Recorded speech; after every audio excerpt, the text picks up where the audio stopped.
আমরা যেটা গণমাধ্যমের থেকে জানতে পেরেছি, তখন আপনি আর হলো রিয়ামণি একসাথে গিয়ে ঢাকা থেকে ছুটে গিয়েছেন, একটু পুরো বিষয়টা যদি।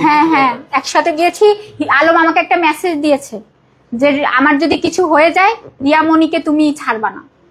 ওই মেসেজ পেয়ে আমি রিয়ারে ফোন দিয়ে বলছি তাড়াতাড়ি অফিসে যেত, কিছুটা আমার মনটার ভিতরে অস্থির লাগছে। পরে রিয়ার আমি সারা রাত খুঁজেছি, খুঁজে পাইনি। পরে আমরা ফজরের দিকে ওর অফিসে যেয়ে ঘুমায় পড়ছি যে আসবে মনে হয়, রাগ করেছে কোনো বিষয়।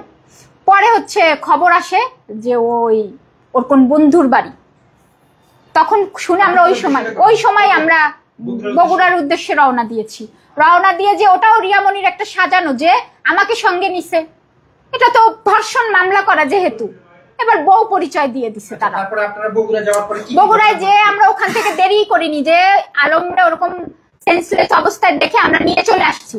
আসার পরে আলম যে সময় সেন্সলেস, তখন রিয়ামণি বেটার লাইফে কথা বলছে, ভর্তি করার কথা বলছে। ওখানে কি আপনারা হসপিটালে আলমকে পেয়েছেন? হ্যাঁ। আচ্ছা, ওখানে আলমের অবস্থা কি? ডাক্তার অবস্থা জাস্ট ওখানে বলছে সে ঘুমাচ্ছে, রেস্ট নিলে। স্যালাইন চলছিল, স্যালাইনটা আমিই খুলেছি।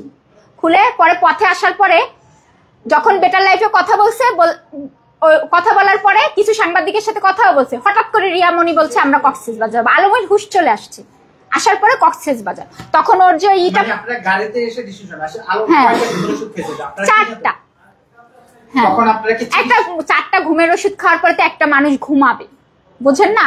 আর ওর যে ওই যে ক্যানুলাটা পড়া ছিল, যখন আর হসপিটালে ভর্তি করবেন আমি নিজের হাতে খুলে দিছি। আমি আবার এগুলো পড়ানো খোলাগুলো আমি পারি, সায়েন্সের তো। আচ্ছা, খুলে দিছি। তাহলে আপনারা কি তাকে বগুড়া থেকে নিয়ে আসছিলেন ঢাকা হসপিটালে ভর্তি করার? হ্যাঁ, আমি তো সেটাই জানি। সে যখন সুইসাইড অ্যাটেম্প করেছে, রিয়ামণির নাম বলে গেছে আমার কাছে যে তুই ছাড়বি না রিয়ামণিকে, সেই মেসেজ আছে আমার কাছে। তারপরে আমি বগুড়ায়, আমি তাও রিয়ারে কিছু বলিনি যে লোকটা মাথা খারাপ হয়ে গেছে, আমি কোনো গ্যাঞ্জাম করছি?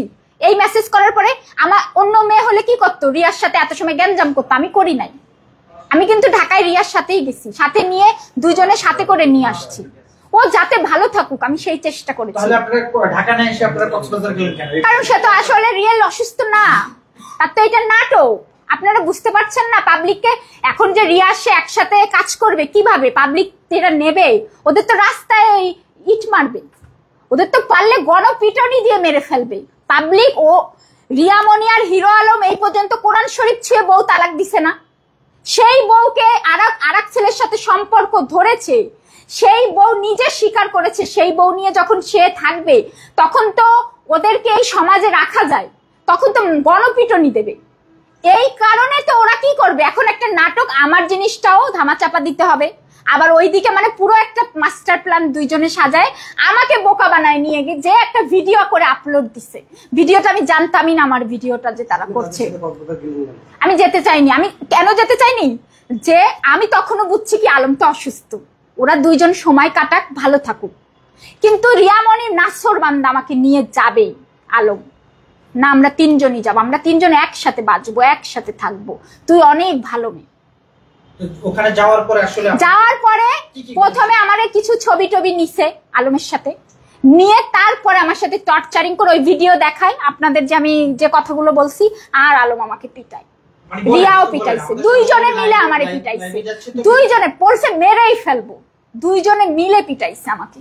কক্সবাজার যাওয়ার পরে আসলে আপনারা কোন হোটেলে উঠেছেন? এবং ওই হোটেলটার নাম জানি না, কিন্তু আপনারা ওখানে তো সবাই জানে, বিচে টিচে যাওয়া হয়েছে না, বাইরে রাস্তায় যত পথ আসছি আপনারা ওখানকার সাংবাদিক গেলে ইউনিটি ইন ওইটার অপোজিটেরটাই। আচ্ছা, ওখানে আপনি দেখলাম রিয়ামণির ফেসবুক আইডি থেকে ছবি পোস্ট হয়েছে, তার সেবা করতেছে রিয়ামণি। না রে, সেবা কি, ও নিজে যাওয়া ধরে ও নিজের হাতে নিজে খায়, ও নিজের হাতে নিজে খায়। আলম, হিরো আলম ওকে খাওয়ায়। ওই সময় জাস্ট ওইটা একটা নাটক, জাস্ট একটা নাটক, বোঝেন না? আপনি ছবিগুলোর অ্যাঙ্গেল দেখে বুঝছেন না? আপনারা কি এতই বোকা? এক স্বামী দুই বধূ, এটা হিরো আলম কক্সবাজার, এটা তো করবে। কারণ কি, আমার মামলা করা, আমার মামলাটা উঠাইতে হবে না? এটা ইমোশনাল